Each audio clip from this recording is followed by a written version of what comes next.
Bonjour à tous les passionnés de football et bienvenue sur votre chaîne d'actualité foot.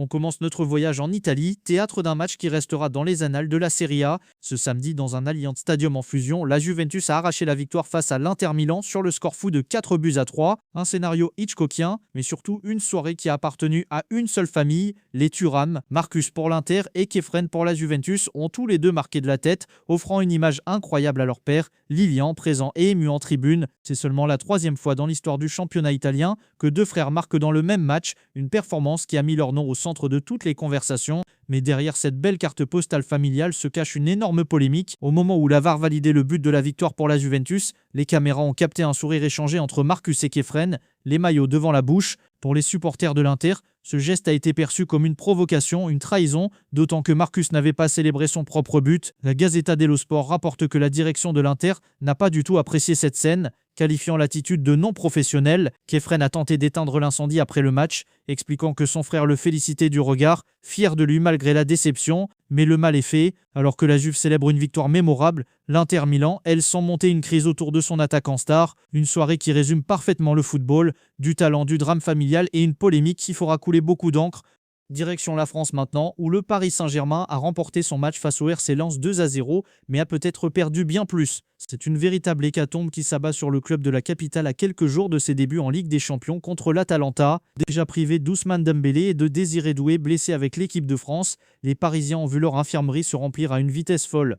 Durant le match, Kvicha Kvaratskhelia, touché au mollet, a dû sortir à la demi-heure de jeu, puis ce fut au tour de Kanguinli de céder sa place avant le coup le plus dur, la sortie sur civière de Lucas Beraldo, la cheville tordue. Luis Enrique va devoir faire des miracles pour composer un 11 compétitif. Heureusement pour Paris, dans ce marasme, un homme a brillé de mille feux, Bradley Barcola. L'ancien Lyonnais a porté l'attaque parisienne sur ses épaules. Il a d'abord ouvert le score d'un magnifique enroulé à l'entrée de la surface, avant de doubler la mise d'une frappe sèche à ras de terre au retour des vestiaires. Face à une attaque décimée, Barcola a prouvé qu'il avait les épaules pour assumer le statut de leader offensif. Il sera l'atout numéro 1 du PSG face à l'Atalanta et toute la pression reposera sur lui. Le match PSG-Lens n'a pas seulement été marqué par les blessures, mais aussi par un scandale en dehors du terrain. Le groupe de supporters lensois, les Red Tigers 1994, a publié un communiqué cinglant pour dénoncer ce qu'ils qualifient de dispositif sécuritaire humiliant et provocateur. Selon eux, dès leur arrivée, leurs bus ont été bloqués. Les supporters ont eu l'interdiction de descendre, même pour aller aux toilettes. La police aurait ensuite exigé des fouilles intégrales, individuelles, façon carcérale, ce que les lensois ont refusé. La situation a dégénéré et les forces de l'ordre auraient fait usage de gaz lacrymogène. Le communiqué va plus loin et dénonce l'intervention de la Bravem, cette brigade motorisée tristement célèbre. Les Red Tigers affirment que plusieurs de leurs membres ont été blessés, frappés et parlent de violences policières gratuites. Ils décrivent une mise en scène sécuritaire destinée à les humilier et à créer volontairement des tensions. L'avocat de l'Association nationale des supporters a confirmé que cette procédure n'était ni habituelle ni acceptable. Cet épisode relance une nouvelle fois le débat sur la gestion des supporters en France, jugé à des années-lumière de ce qui se fait en Allemagne ou en Angleterre. Les Red Tigers ont appelé tous les témoins à conserver leurs vidéos et photos, promettant de demander des comptes. Une soirée noire pour le football français, où le spectacle a été gâché par une gestion de l'ordre désastreuse. Traversons la Manche pour le derby de Manchester.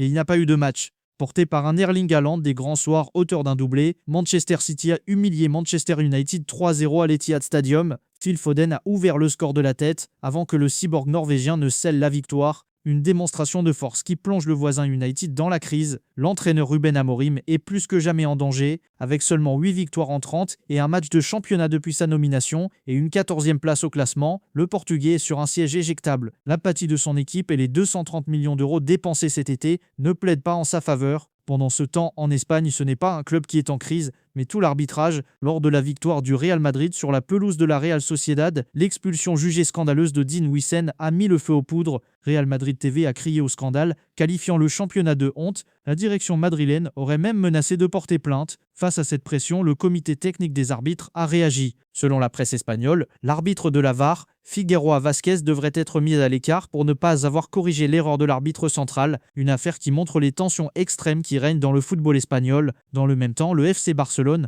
lui, n'a fait qu'une bouchée de Valence, avec une victoire 6-0, se positionnant comme le principal concurrent du Real. Et justement, ces deux géants espagnols se préparent pour la Ligue des Champions. Le Real Madrid accueillera l'Olympique de Marseille pour le grand retour du club phocéen dans la compétition reine. Sur le papier, le défi semble immense pour les hommes de Roberto De Zerbi. Pourtant, à Madrid, on ne prend pas ce match à la légère et un nom est sur toutes les lèvres, Mason Greenwood. La presse espagnole de AS Marca a identifié l'attaquant anglais comme la menace principale de l'OM. Co-meilleur buteur de Ligue 1 la saison dernière, il a démarré la nouvelle saison sur les chapeaux de roue. Pablo Longoria, le président marseillais, a même déclaré n'avoir jamais travaillé avec un joueur doté d'un talent naturel aussi grand. L'OM compte sur son génie anglais pour créer l'exploit au Santiago Bernabéu.